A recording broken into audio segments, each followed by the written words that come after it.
Well, it's good to be back with you guys this weekend, and if you're joining us for the very first time, we're in a series that we're calling Lessons from the Quarantine, and you're probably figuring out by now that there's a lot of opinions floating around out there as to how we actually navigate a pandemic. And as a result, we're finding that there's a lot of conflict between friends, a lot of conflict between family members, even conflict among church members. And it's because we're looking at things from different perspectives. For example, as I said last weekend, there's many of you would hold to the position, we need to stay home, we need to stay safe, we need to wear our mask, we need to just wait this thing out, hopefully we'll get a vaccine. And then there are those who want to reopen the state, reopen the country. Maybe they need to get back to work, and they're thinking, you know what, let's just get out there, let's get the virus. It says that there's a 99.7% chance that we're going to recover from it. Let's get the antibodies. Let's just move on. And then you got the whole mask and no mask issue. You may remember at the beginning of the pandemic, they told us you don't need a mask. And then they came out and said, you know what, you should wear a mask. And then last week, I don't know if you read it or not, but the World Health Organization said you should only wear a mask if you're taking care of a patient that has COVID-19. And then to make it even more interesting, they're discovering that more and more people are showing up at the emergency room thinking that they have COVID-19 because they have such pain in their lungs, but they actually have pleurisy, which is just an inflammation of the lining of the lungs. Guess what it's caused by? Wearing masks and just breathing in your bacteria and that carbon dioxide over and over again. And if you're like me, I mean, you just go to bed at night and you're doing the best you can, but you're wondering, does anybody really know the right thing to do? Does anybody really know what's best? And as a result, there's just no clarity, right? Well, this is what's interesting. Anytime you're in a situation where you have no clarity, you are going to have a lot of confusion. And whenever you have a lot of confusion, you are going to have conflict. And if you don't believe that, just take a little stroll down social media lane. You'll only have to go about 30 seconds to 45 seconds, and you will find it is getting mean, it is getting harsh, it is getting snarky, it is getting really, really ugly out there. And I think part of the reason is none of us really know how to handle conflict. And by the way, I always love it when you're on social media and maybe you're a Christian. It's even worse for me being in the ministry, and you disagree with someone or you make a statement, and often they will respond, you need to be more like Jesus. And what they're really saying without saying is this. They're saying Jesus was loving, Jesus was kind, Jesus was gentle. He would never offend me the way you offended me. And when I read something like that, this is what I think. I don't know what Jesus you're talking about, but you're certainly not talking about the Jesus of the Bible. And don't get me wrong, Jesus was loving, Jesus was kind, Jesus was gentle. But I tell you what, if you study the New Testament, you just do not find Jesus making people comfortable. In fact, I'll tell you this, Jesus was the most controversial, Jesus was the most confrontational person that has ever walked this earth. But see, we don't think of it that way. We like to remember things like when Jesus said, be gentle as a dove. We love that, but we forget that he's like, I also gave you a brain, put on your thinking cap, and be wise as a serpent. See, we remember that Jesus is the one who invited the children to come to him, but we forget that one time he became so frustrated, so irritated with the Jewish religious leaders, what they had done to the temple, what they had done to God's house, that he made a whip. He went in and he cleared the place out. I mean, can you picture Jesus with a whip over his head, driving out the money changers, flipping over the tables, animals running everywhere, total chaos. See, we remember that Jesus said things like, you know what, blessed are the merciful, for they shall receive mercy. Or, you know what, turn the other cheek, or do unto others as you would have them do unto you, or love your neighbor as yourself. But then we forget that this is the same Jesus who told his disciples when he was sending them out in pairs, he said, by the way, get a sword. Even if you have to sell something else, get a sword. You may need it. In fact, Jesus says, when you go into the towns and into the villages and you spread my truth, my teachings, and they ignore you, don't worry about it. Kick the dust off your sandals. Don't put your pearls out there before swine. Jesus was basically saying, hey, just leave them. Ignore them. Get on with your life. In fact, this is what Jesus said in Matthew chapter 10, verse 34.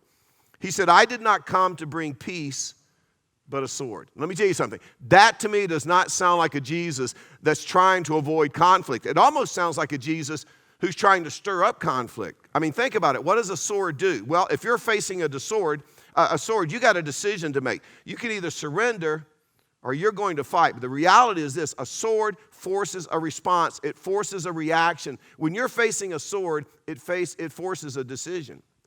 My point is simply this: Jesus was not some mamby-pamby, spineless kind of spiritual leader. He didn't avoid confrontation. He didn't avoid conflict. But this is what you learn about Jesus. He had a perfect balance of toughness and tenderness. In other words, he knew when to be tough, but he also knew when to be tender. Years ago, when I was a young pastor pastoring in Southern California, I met monthly with a group of pastors. And one of the pastors that was involved in that group was a pastor out in California for many years. Now he's in Texas, by the name of Chuck Swindoll. And I really believe that Chuck Swindoll has had as much spiritual impact on this generation. I mean, I put him right up there with Billy Graham. And if you haven't listened to his messages on Insight for Living, it's a national radio program, or maybe read some of his books, it's incredible the impact he's made on the Christianity and the Christian faith. And so one day we're sitting at a table, and I asked him, and I didn't call him Chuck. I called him Pastor Swindoll. I mean, he was on a pedestal, right? I said, Pastor Swindoll, what is the key to the healthy Christian life? And this is what he said: the key to a healthy Christian life is balance. In other words, if you get out of balance in any area of your life, if you take any area of your life to an extreme, you're going to become unhealthy. And so understand, the problem isn't that there's conflict among us. The problem isn't that we disagree. In fact, we deep down inside know that conflict and disagreement can actually be a good thing. It can actually make us stronger. But for that to become a reality, it's going to take and require a biblical approach, and there's going to have to be balance. Now, here's the problem. The problem is most of us have never received any training when it comes to how we handle conflict. And if we haven't received any training, and if we especially don't know what the Bible has to say about how we're to handle conflict, well, we're probably going to handle conflict the way our family handled conflict. After all, that's our role model, right? And even though you said you would never act like your parents, you probably act like your parents when it comes to how you handle conflict. And that's not bad if your parents were good role models. But if they weren't good role models, the long-term ramifications of that can be disastrous. So this is what I want to do this weekend. I want us to see what the Bible has to say about how we handle conflict, how we handle tension, how we deal with differences. And to be honest with you, when we began this series and when I began to put together this message, it was about COVID-19, because there's certainly conflict. But as we have seen in the last few weeks, the racial tension in America is getting incredible. The racial injustice, the inequality, once again has risen to the surface, and there's a lot of conflict as to how we move forward. And so we want to address that this weekend. But to do that, I want to begin by just sharing some things with you about conflict that we all need to remember. Here's the first thing. Conflict is inevitable. I mean, if you are alive, you are going to have conflict, okay? You're going to have disagreements with people in your lives. And honestly, I don't like that. I don't like conflict. In fact, if you've ever taken the Strength Finders test, maybe you read that book and took the test, my top 3 strengths are this: woo, winning others over. And if you're going to win others over, you have to like people and they have to like you. And that can't happen if you have a lot of conflict, okay? My second is harmony. I just want people to get along. Third, positivity. In fact, a few years ago, one of our worship leaders had come down, that's now on staff. He had come down to visit, and Laura and I were asked to have lunch with him to see how we liked him, to begin this journey of, is Hope the right place for him to be on staff? And so we're having lunch together, and of course, you know, when I interview somebody, I want to know what your favorite color is, what sports teams do you pull for, right? All the really deep stuff, but Laura's the analytical one. So she's, you know, what color are you, what season are you, all the personality tests. And finally she asked him, you know, have you ever taken Strength Finder? And he says, yeah, my top 3 strengths are, and he listed them. Honestly, they sounded very, very boring to me. But when he finished listing his strengths, he looked at me and said, Mike, what are yours? And I said, well, woo, harmony, and positivity. And without cracking a smile, he looked at me and said, wow, you're a Christmas elf. Yeah, that's kind of the way I am. I really want people to get along. But you know what? The reality is conflict is inevitable. Second, in every conflict, there are 2 ingredients. There's an issue, and there are varying perspectives. There's an issue, but we have different ways of seeing the issue. I mean, let's face it, no 2 people see everything the same way. And it's because we're from different backgrounds. We have different scars. We have different life experiences. And because of all of these variables, we can look at the very same issue, but we're going to see it from different perspectives. By the way, let me just say this. The issue at stake always involves a principle. The viewpoints or your perspectives always involve things like temperaments, personality, life experiences. The principles are clear. For example, racism, wrong. COVID-19, bad. Nobody's going to argue that. But the personalities, the temperaments, see, the life experiences, that's what complicates matters. So in every conflict, there are two ingredients. There's an issue, and there are varying perspectives. Here's the third thing I want you to know. In many conflicts, each side is valid. And for those of you who always have to be right, see, that's tough to hear. But understand, in many conflicts, each side is valid. David Augsburger has written a book. It's called Caring Enough to Confront. It's one of the best books ever written on the perspective of how do you deal with confrontation, how do you handle conflict. And in it he writes this. He says, conflict is neither right nor wrong. It just is. And you have to deal with it. And believe it or not, some of the same kind of conflict that you may be having in your life right now, maybe it relates to COVID-19, maybe it relates to the racial issues that are going on in our country. That very same kind of conflict occurred between two of the most respected men in the New Testament. One's name was Paul, the Apostle Paul. The other's name was Barnabas. And not only were they godly men, and not only were they godly leaders, understand, they were besties. I mean, these guys are like best friends. In fact, Paul owed more to Barnabas. By the way, the word Barnabas means son of encouragement. Paul owed more to Barnabas than any other person on the face of the earth. I mean, you may remember Paul's story. His name wasn't always Paul. At one point, his name was Saul, and he was a very zealot, very ambitious Jewish leader. He was not happy with Christianity. And after Jesus Christ rose from the dead, and after the Holy Spirit came, and after the church began in Acts chapter 2, it was driving him nuts. And so he kind of took it on as his own responsibility to end this movement of Christianity. And so he was going around Jerusalem, going around Judea, arresting, punishing, imprisoning those who were followers of Jesus Christ. And then one day on the road to Damascus, he has that encounter with Jesus Christ. His life is changed. He changes his name from Saul to Paul, and you can imagine that when Paul showed up back in Jerusalem, where the first group of Christians maybe were having a potluck together, and he thought he was going to be a part of it, they weren't that excited to see him. They weren't so sure that this conversion was true. It's kind of like Kanye, right? People just aren't sure, right? We got to watch him for a while. Well, when they were rejecting Paul and not accepting him, it was Barnabas, son of encouragement. They came along Paul, put his arm around his shoulder and said, he's the real deal. You can trust this guy. Jesus Christ has transformed his life. Now think about it. That's the kind of relationship they had. But they ended their relationship over an issue that we look back on now and we're like, man, what was the big deal? Let me show you the issue. It's in Acts chapter 13. Paul and Barnabas, they make this decision. Hey, they're going to go on a mission trip together. How cool is that? You can see Acts chapter 13, verse 4. It says, the two of them, sent on their way by the Holy Spirit, went down to Seleucia and sailed from there to Cyprus. When they arrived at Salamis, they proclaimed the word of God in the Jewish synagogues. John, by the way, who's also referred to as John Mark, by the way, he's Barnabas' cousin, okay? John was with them as a helper.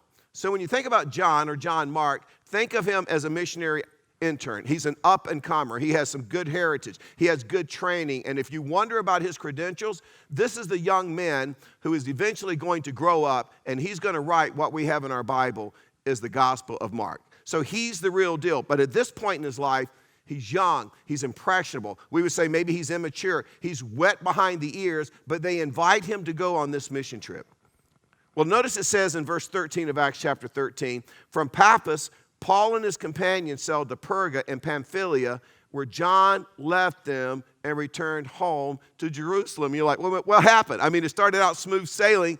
What happened? Well, to understand what happened, you have to understand this area of Pamphylia. For example, It was known for an area that had very, very cool nights, but very, very hot, sticky, humid days. And as a result, it was the perfect breeding ground for diseases like malaria, other coastal diseases. I mean, can you say pandemic? But not only that, there was a mountain range, a very steep mountain range that just came right up off of the coast. And to get to any of the cities where they were going to minister, they had to go through these passes. They had to go through these canyons. And they were known for their crime, their violence, being robbed and held up. And so John Mark, this young man, he gets there. He sees all the sickness. He sees all the danger. And he realizes, man, I am not cut out for this. And he catches the first boat back home to mama. And this is what Paul is thinking. Loser, snowflake. And Paul and Barnabas, to their credit, they go on and they finish their missionary trip. However, they finish it as a duo, not a trio. But this sets the stage for the conflict between these two friends. You see it, Acts chapter 15, verse 36. It says, sometime later, Paul said to Barnabas, let's go back and visit the believers in all the towns where we preach the word of the Lord and see how they're doing. So it's a follow-up trip. So they're thinking, yeah, road trip, right? And you know what Barnabas' first thought was this? I'm going to call John Mark. I'm going to call my cousin, tell him to pack a bag. Notice what it says. Barnabas wanted to take John, also called Mark, with them. And now we have a problem. Now we have a conflict. Now we have an issue. And the issue is simply this. Should John Mark be given a second chance? And Barnabas is like, I vote absolutely yes. And Paul's like, I vote positively no. I want you to see the viewpoint of Barnabas. Now, again, understand Barnabas, he's a people person. He's full of compassion, mercy. He's an encourager. He's like me. He's kind of like a Christmas elf, right? And so this is what he's thinking. Remember John Mark's, his cousin. He's thinking, you know what? He's probably embarrassed by that he was afraid that he went home. We need to give him another opportunity. We need to encourage him. This could be key to his growth, his Christian journey, right? And I think that all of us can relate to this because every one of us, we can remember a time in our life when we needed a second chance. I mean, the reality is, if you've accomplished anything in your life, you would have never accomplished it without a second chance. I mean, I know you wouldn't have a pastor. See, there wouldn't be many parents out there as if the first time you blew it, they took the kids away from you. So you blow it all the time, but you're still stuck with the kids. My point is simply this. We all need second chances and fourth chances and 10th chances and 20th chances. So we certainly understand Barnabas' perspective. We get it. We get his viewpoint. We can relate to this. But you'll notice it says in Acts 15, verse 38, but Paul did not think it wise to take him because he deserted them in Pamphylia and had not continued with them in the work. So when Barnabas brings up giving John Mark a second chance, Paul's like, you got to be kidding me. I mean, Barnabas, don't forget, he bailed on us. When we needed him the most, he was back home in Jerusalem watching Tiger King with mom. I am not taking him on another trip. So understand, Barnabas is looking at the man, what it could mean to him, what it could mean to John Mark. Paul is looking at the mission. He's like, man, if we're going to get the mission done, we got to take some guys who are tough, some guys that are going to stick with it. And you'll notice in chapter 15 of Acts, verse 39, they had such a sharp disagreement that they parted company. And I think it's interesting. We get our English word paroxysm from this Greek word here translated disagreement. Let me give you a definition for paroxysm. A sudden attack, a convulsion, a violent emotion, and action. You seen that in our culture the last few days? Have you been watching that on the news? Of course you have. That's what happened between Paul and Barnabas. There was this convulsion-like heated argument that came out of this conflict. Paul's like, over my dead body, we're taking him. Kid's a loser, I'm not taking him. Barnabas, when are you going to grow up? Quit following your heart so much. Good night. But yet Barnabas is on the other side and says, I don't know why you got to be so mean. You're the most rigid guy I've ever met in my life. Why don't you loosen up a little bit? He's a kid. He made a mistake. He deserves a second chance. By the way, Paul, where would you be today if I hadn't come alongside of you and given you a chance, right? And so it's going back and forth. And the reality is that's the way it is in most conflicts. There are good points on both sides. And that may be the way it is right now in a relationship with someone as it relates to the COVID virus. There are good points on both sides, right? You have reasons you need to stay home. Maybe you have one of those underlying health conditions. You know, maybe you have elderly parents. My parents are 92 and 89. I understand that. Maybe you fall into that demographic where it's more dangerous. I fall into that demographic. I understand that. But yet you may be on the other side where you want to reopen. You need to get back out there. You've got a business. You need to keep a roof over your head, food on the table. And you know what? You're concerned about your health. Maybe it's not your physical health, but your mental health. Maybe it's your emotional health. I mean, if you've read any reports on what's going on in that area of our culture, and you know what? I personally get that because I've shared with you guys before, I struggle every year with a little bit of seasonal depression. Guess when it comes? Right when the COVID virus hit. It usually begins in March, flows into April, flows into May, and I've figured out how to deal with it, and Laura helps me identify it, but one of the ways I approach it and deal with it is not by taking any kind of medication. It's by getting up and going to the gym every day. There's something about, and if I don't go, Laura can see the negative impact, right? And so from my perspective, I don't understand why we can open daycares where we have 2 and 3 and 4-year-old kids, you know, like Petri dishes, drooling all over each other. You know they're not wearing a mask. Trust me, I got grandkids. They're not wearing masks, and they're not social distancing unless we're keeping them in cages, right? So we'll open those, but responsible adults can't go to the gym. See, there are good points on both sides. But the reality is the lines get drawn and the wall gets built, and I would love to be able to say that Paul and Barnabas worked it out. But you read in Acts 15, verse 39, they parted company. Barnabas took Mark and sailed for Cyprus. Paul chose a new traveling companion. His name was Silas, and they headed off on that second missionary trip.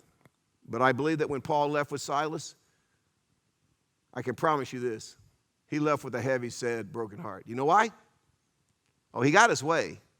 He won his argument. But in the process, he lost a dear friend. And what's interesting, you never read again in the rest of the New Testament about Paul and Barnabas together. Now, unfortunately, this just isn't an ancient story in the Bible. It's happening in our lives. It's especially happening right now. I've spoken to several individuals who have told me that, you know, I've got this friend, I've got this relative. You know, we've always seen eye to eye on everything, but polar opposite when it comes to how you handle this virus. So I want to finish up our time together by talking about how to work through conflict, and in doing so, possibly salvaging a friendship, and maybe in the process restoring some sanity back to our nation as it relates to the racial tension. I don't normally encourage you to take notes, but this just may be one of those weekends if you want to grab a pen and a piece of paper or get your phone out or whatever and just jot down a few notes. Here's the first thing I would say. When in conflict, work hard at seeing both sides, not just your own. Paul later on writes a letter to the church in Philippi. We have it in our Bible as the book of Philippians. And based on what I'm getting ready to read to you out of Philippians chapter 2, I wonder if this is one of the lessons that Paul learned from the conflict that he had with Barnabas. This is what he writes, Philippians chapter 2, verse 3. Do nothing out of selfish ambition. And I wonder if Paul didn't look back and think, you know what? I was kind of being selfish. Do nothing out of selfish ambition or vain conceit. In other words, maybe there was pride involved. Rather, in humility, value others above yourself, not just looking to your own interests, but each of you to the interests of others. Now, don't misread that. It's not saying to ignore your own interests. I mean, if you feel like I've got to get back out there, I've got to get my business open, I've got to make an income, don't ignore that. If you feel like I need to stay at home, I need to be safe, it's saying that you don't ignore that. It's saying this, don't be so focused. Don't be so narrow-minded that you can't see the other person's perspective, that you can't see where they're coming from. Now, this is the problem. Most of us, if we're honest, we suffer from ingrown eyeballs. We have a tendency to see our point of view, and that's all we see.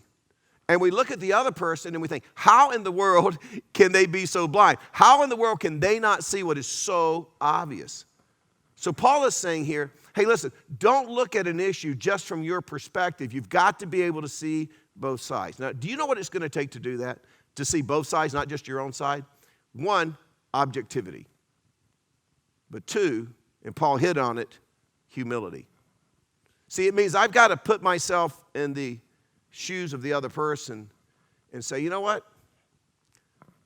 I can see where they're coming from. I don't necessarily agree with them, but I can certainly see why they would have that perspective. In other words, you have to leave room for people to have a different opinion than you have. I mean, that's just called life. It kind of reminds me of a fourth grade teacher. Her name was Mrs. Martin, and she had been out of school for over a week with the flu. So the parents of one of the fourth graders brought in a card and had the kids sign the card and write something in it and send it back to Mrs. Martin. And when Miss Martin got the card, she opened it, and this was what it said. Mrs. Martin, your fourth grade class wishes you a speedy recovery by a vote of 15 to 14. That just shows you there are varying opinions. Not everybody's that excited about Mrs. Martin getting well and coming back to work. And I say that because of this. In our culture, we have absolutely lost our ability to agree to disagree. In fact, it's gotten to the point now, if you don't agree 100% with me, you're my enemy. In fact, I think one of the most refreshing things that happened over this past year was when former President Bush invited Ellen to be his host, his guest. He was going to host her in a luxury box at an NFL football game. And those in the gay community got very, very upset with Ellen. But her response is this: just because we don't agree with everything doesn't mean that we can't be friends. So when in conflict, work hard at seeing both sides, not just your own. Here's the second. When both sides have good support, look for a wise compromise. Now see, this is what Paul and Barnabas wouldn't do. Now what would be maybe an example of a wise compromise? Well, maybe Paul and Barnabas could agree. This is what we're going to do. We're going to leave John Mark back in Jerusalem. And we're going to give him a list of things that need to be done, that need to be accomplished. We're going to take off on the trip. If we find out he's done those things, if he's followed through, if he's being responsible, we're going to send for him and we're going to have him join us on the trip. That would have been a compromise. But Paul and Barnabas didn't do that. And in the same way, let's be honest. Many of us are so rigid. Many of us are so bullheaded. When it comes to an issue, we don't want to give an inch. And a lot of times, you know what? It's like it has to be our way or the highway. And I be honest with you, as a leader, the leader of Hope Community Church, I'm kind of facing this right now as we think about reopening. I have literally received messages that go from this perspective that says, if you reopen the church campuses, what you're basically saying is you don't care if my family dies. That was an exact message. And then I'm getting messages over here, wow, when I started attending Hope, I thought you were a strong leader, a leader of faith, a leader that had trust in God. Why aren't you opening the campuses? Now I'm beginning to rethink, is this the right church for me? So let me just say this. We're going to reopen our campuses one day soon.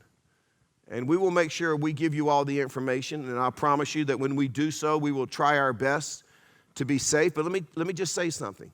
Whenever we reopen, this is what you just need to understand. This is the new norm, okay? There are going to be risk. When your kids go back to school in August, there are going to be risk. COVID-19 is going to be with us for a while. When you go back to the office where you work, there are risks. Believe it or not, for some reason they don't want us to think so, but when you go to Costco and Walmart and Target, you're going to be at risk. When you go to your first college football game, you're going to be at risk. Regardless of what you do over the next few months, you are taking a risk. So we are going to reopen. So let me just say this. If you want to attend, we would love to have you. We think it would be awesome. We want you to be healthy. We want you to be healthy. But I promise you, we're probably not going to have some kind of mask enforcement. We're not going to say you have to wear it. We're not going to be the mask police. And if that's going to bother you, we would encourage you not to come. You know, if you're worried that somebody might see you that hasn't seen you in a while and they get so caught up with emotion, they run up and give you a hug, we're probably not going to stone that person for doing that, okay? And so you just need to understand there will be some risk involved. But here's the cool thing. If you don't want to face those risks, if you want to stay safe, we are going to continue to do the best online experience, to provide the best online experience we can provide for you every weekend. We're going to continue to figure out ways through media to make sure that your kids in Kid City, their needs are being met, that your kids that are in student ministry, that their needs are being met. But this is what I want you to understand. Regardless of where you fall, regardless of which side you're on, regardless of the decision you make, I want you to understand, we're not enemies. It doesn't mean that one group is more spiritual than the other group. It doesn't mean that one group is wiser and smarter than the other group. So let's avoid judging each other. The reality is simply this. We don't really know what's going on in each other's life. We don't know their perspective, so we have to remember that we are on the same team. We're the church of Jesus Christ. I mean, we're the family of God. And we're also a minority in this culture. And you know what? If we don't have each other's back, nobody's going to have our back. So I would just remind you, when both sides have good support, look for a wise compromise. And we ask that you continue to pray for us as we find the best balance we can. But you know what? Last week I spent an hour and a half on the phone with about 20 pastors in the area talking about how do we reopen. And we know going in, there's no way we can win. So we're going to do the absolute best we can. But we all have to be willing to compromise a little bit. Here's the next one. When the conflict persists, care enough to work it through. And I'll tell you this right now. Conflict resolution takes hard work. And I'll just let you in on a secret. You're not going to resolve issues like racial tension, racial injustice, racial inequality on social media. It's just not going to happen. And I know for a fact, and because I've talked about this for years, listen, social media, let's be honest, it's about image management, you know? Social media is great if you want to show a picture of your kid going off to school for the first time or, you know, vacations or whatever you're eating. I'm not sure why people put pictures of their food on social media. That's fine for that. But you're not going to be able to address the conflicts and the issues like racism and COVID-19 on social media. And I'm just going to be honest with you. We've kind of taken a beating this week when it comes to social media. A lot of people feel like we're not being vocal enough, we're not posting enough, we're not saying enough. Well, the reality is this. We want people to know that we empathize and understand the situations that are going on in our country. But the reality is we know we're not going to solve them on social media. So it's a better use of our time doing the things that not only we're doing now, but we've been doing at Hope Community Church to bring some healing and to bring some resolution. And I would just say this too, and just be honest with yourself. For those of you who are so hard on other people because maybe they're not posting the way you're posting and all, or they're not posting at all, maybe this would be the gut check. When's the last time you actually had a person, a black-skinned friend, a brown-skinned friend in your home? Has it happened in the last 3 months? My point is this, it's really easy to post and hide behind a screen, right? But what are you doing about it? Because this is the reality. If I talk to friends of mine that are black, this is what they know. They appreciate the empathy. They appreciate the fact that you understand what they're going through. They appreciate the fact that you understand their frustrations. But they also know that for those of us who are white and are not dealing with the same issues, in a few days, we will have moved on to something else. But they will still be living in the backwash of this. So my point is simply this. You don't resolve these kinds of issues by posting things on social media. You have to sit down, and this is the key. To resolve conflict, you have to have solution-driven conversations. You know, a few weeks ago, before this ever happened with George Floyd in Minneapolis, before we witnessed that tape that was just unbelievable, we had already agreed that we were going to sit down with some of our staff and some of people that attend Hope Community Church, and we were going to begin this solution-driven conversation, to continue the one actually that we've been having for years. And I want you to watch this video. It'll give you just a little taste of what we talked about. My father ended up really rising to prominence in his musical career. And I remember the first time that I got my first really nice car. It was a BMW. It was a 325. And I was so proud. I was so excited. And I remember my dad pulling me aside and he said, "Are you sure this is the car you want?" I said, "Yeah, this is the car I want." He said, "I need to tell you that you need to prepare yourself because you will be pulled over. You will be targeted. And the only reason is because you're a young black man and you have no business driving this car." And I thought, what are you talking about? I have no business driving this car.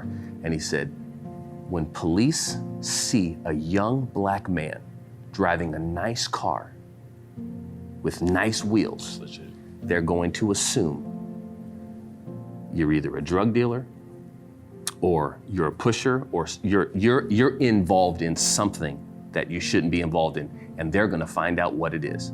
And as God is my witness, it didn't take 2 months for me to begin to start experiencing these very, very formative moments of my life, being harassed by police simply because of the car that I was driving.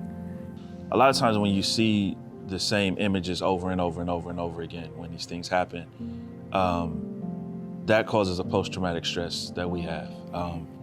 Sam mentioned, being pulled over for not doing anything. That's definitely happened to me multiple times in my life. And I hate that I think this every time I'm pulled over, but I say, man, I hope this guy isn't racist. I turn my car off, I roll my windows down, I put my hands out my window so that the officer can see I'm not a threat. And that's one of the things that my father's taught me and one of the things that I will teach my sons. But I hate that I have to think like that. It's happened several times and my oldest son was with me in the car. I remember the first time it happened, he said, "Daddy, like, what's happening right now? Like, you weren't doing anything." I said, "This officer is pulling us over and I don't want you to make any sudden movements." I turned the car off, hands out the window, and the officer made up something. I forgot what it was. He didn't give me a ticket, thankfully, but I was afraid. And I was trying to not show my son that I was that afraid at the time. And so those experiences, it does something in you.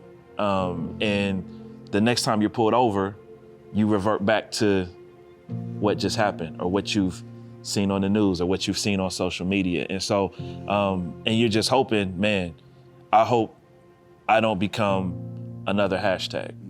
I've thought that multiple times in my life, and I hate that I feel that way, but I don't know how to not feel that way. One of the greatest pictures in the Bible of what the church should be is in the book of Galatians, where Paul talks about you had the Scythians and the barbarians, you had the Jews and the Greeks, you had the rich and the poor, the slaves, the free. They were all together, sitting side by side, and just an incredible picture. And everybody would say, that's our goal. That's our goal. How do we get there? What's that look like at Hope Community Church? This conversation right now, what you're doing, It's good. what we are choosing to do as a church is the first step. Knowing that we don't have all the answers, knowing that we may never have all the answers, but that we're going to try and that we're going to seek for understanding, and we're going to grow in our knowledge and our love for one another and for the things that hurt us and for the things that can help us, and learn how we can grow and succeed and win and live together in harmony. That's how this is going to happen. They say we're created equal. We're created the same. And we can learn about our equalities and our inequalities in a small group. And I think that helps move towards the awareness and empathy that we need to make the change that needs to happen. Yeah, I think that as a church, we're about the gospel, and the gospel knows no culture. It's for all cultures. And so I want my kids to see that. I want them to embrace their culture, others' cultures. And I think that we live in a society where it's it's just social media blasts. You know, something happens and people, and that's not how barriers are broken down. You know, a post on Facebook will never solve an issue, but sitting at a table, breaking bread with people, that's how we move forward. Having conversations that lead us to action, lead us to loving each other and leaning into what you're saying and how I can learn from that. I think that's how we move forward. And I just want you to know that you can see that entire video, that entire conversation at our website, gethope.net. But I want you to know that's not all that we're doing. Yesterday, I spent time with Gary Vett, with Don Smith, who oversees our communication here, sitting down with some black leaders and talking through how not only do we continue what we have been doing, but how do we up our game? How do we take these conversations to a new level, and how do we implement those things? Not only that, we've been approached by the media next week to host a law enforcement forum to help build and restore trust and legitimacy between law enforcement and communities of color. This is who's on the list to be here. The colonel for the North Carolina State Highway Patrol, the police chiefs of Cary, Raleigh, Durham, Morrisville, Garner, Fuquay-Varina, Holly Springs, Apex, the district attorney for Wake County. It's going to be hosted and moderated by True Pettigrew, who is one of our black leaders here at Hope, who has spent his entire life working toward racial reconciliation. So be praying as we host that meeting. My point is simply this. We are doing things that we feel we can do to help move forward in this challenge that we're facing when it comes to racial injustice and racial inequality. And let me just say one other thing. There are bad apples in every profession. We know that. There are bad ministers in America who take advantage of people and abuse people. There are bad teachers in America that take advantage of people and abuse people. There are bad accountants in America and physicians in America that take advantage of people and abuse people. And that's true also in law enforcement.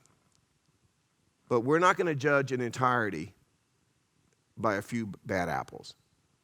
I just want to say this. I have relatives who are in law enforcement. They hate the bad apples. Our church is full of men and women who are in law enforcement. They detest the bad apples.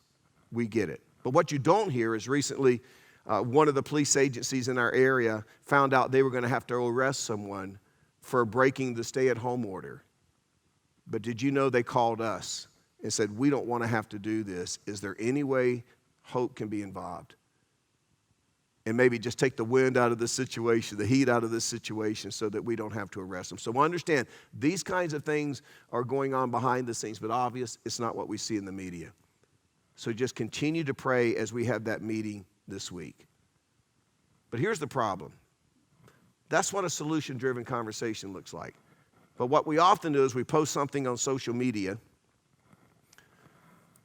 and disagreement takes place, or somebody attacks us, and it goes from being solution-driven to an accusation-driven conversation, and that never ends well. So let me just give you the keys as I close to having a solution-driven conversation. Let me give you 4 principles. You can find all 4 of them in Ephesians chapter 4 that will allow you to sit down with a person that you're in disagreement with, a person that's different from you. They don't have to be black. It could be all kinds of people that you just don't see eye to eye on, and how you can have a solution-driven conversation. Here's the first one. You got to communicate truthfully. Just a few weeks ago when we talked about not bearing false witness, we talked about the fact that you got to be honest with yourself, you got to be honest with others, and you got to be honest before God. You got to communicate truthfully. This is what Paul wrote in Ephesians chapter 4, verse 25. Therefore, each of you must put off falsehood and speak truthfully. In other words, no lying, no exaggeration, no rationalization, none of that going on. And as hard as that may be, that's where you have to start, because understand, if you begin with a lie, you'll end with a lie. So communicate truthfully. Second, communicate tenderly. This is what it says in Ephesians 4:15. Instead, speaking the truth in love. See the word love? That's the key. Truth without love, that's brutality. Love without truth, that's hypocrisy. So understand, speak the truth in love. Third, communicate timely. I've often said that when you have to have a communication or a conversation with someone, timing is often more important than content. And Paul addresses that in Ephesians chapter 4, verse 26. He says, in your anger, do not sin. Do not let the sun go down while you're still angry, and do not give the devil a foothold. And we've talked about this before, but this is what Paul is saying. When we get in conflict, when I get in a conflict with you, and I'm angry or I'm hurt, and I don't deal with that in a timely manner. In other words, I don't put it to rest. What's going to eventually happen is it's going to get bigger and bigger until I find myself digging another grave, in my relational graveyard as another relationshite bites the dust. By the way, we learned this from Paul and Barnabas. You may not, when you have these conversations, you may not always be able to come to a resolution.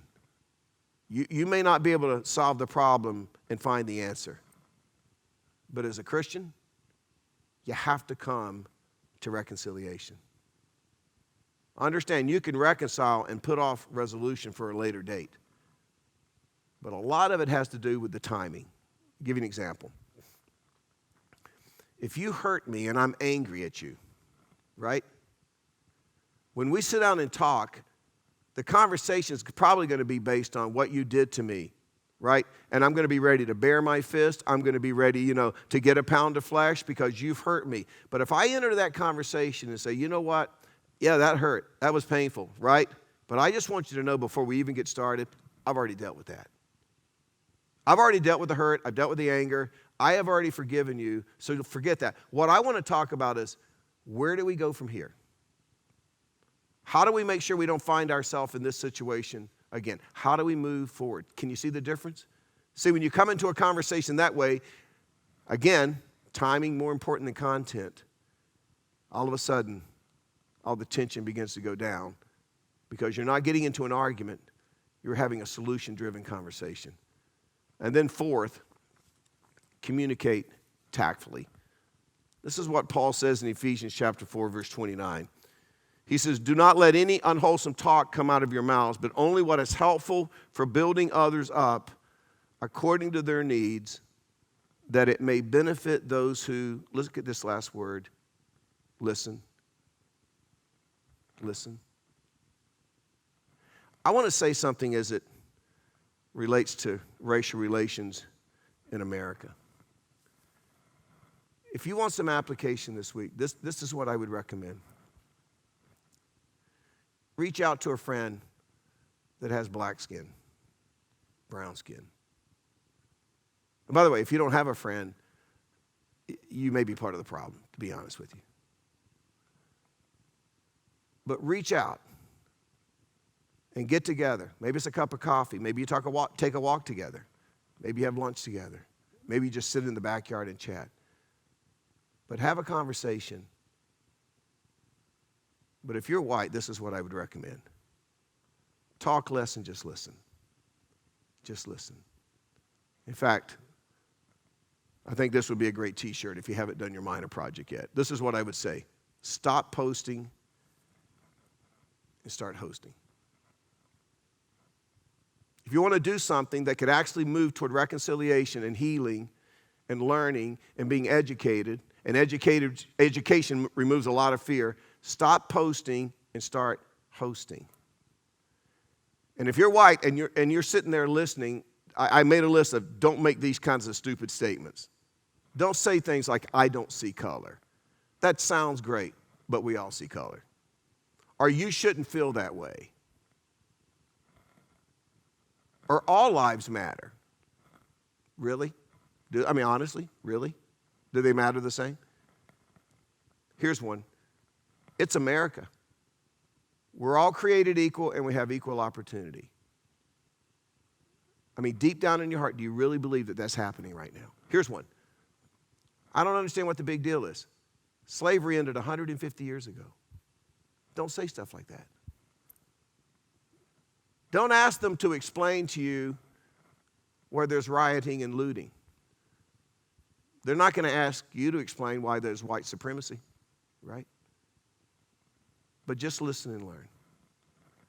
You see, if you're white, when it comes to our brothers and sisters with black and brown skin,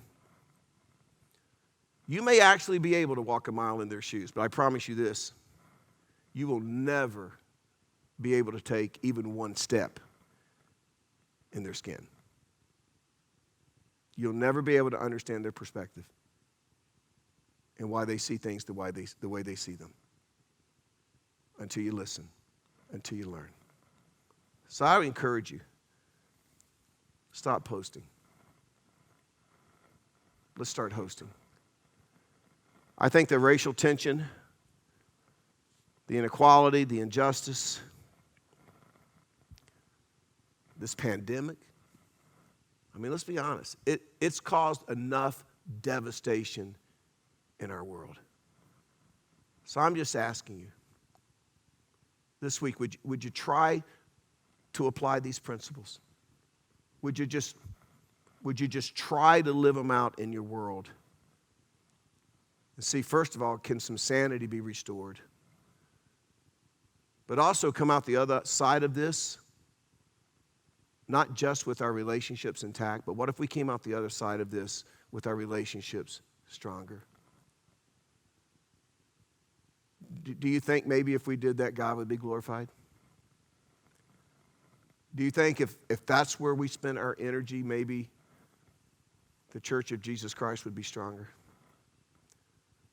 But the reality is this, if it's going to happen, it's got to start with each one of us. As I said before, I say this with all the love I can muster, you're either part of the problem or you're part of the solution.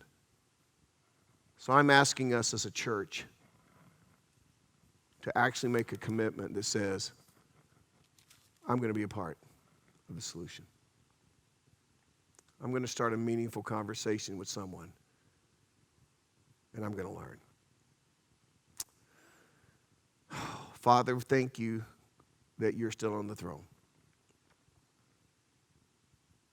And I think sometimes when we find ourselves in things like this, it's the only comfort we have. Just a conversation I was having with one of our black leaders yesterday, and he made the comment, I don't know how anybody navigates life right now without God in their life. And we thank you that that's been made possible through your Son, Jesus Christ. The old song we used to sing, I need you, oh, I need you, every hour I need you, that has never been more true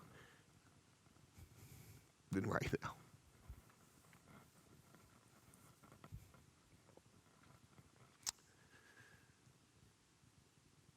I mean, not just a pandemic and not just racial unrest and inequality, and we turn on the news and there's another storm coming our way and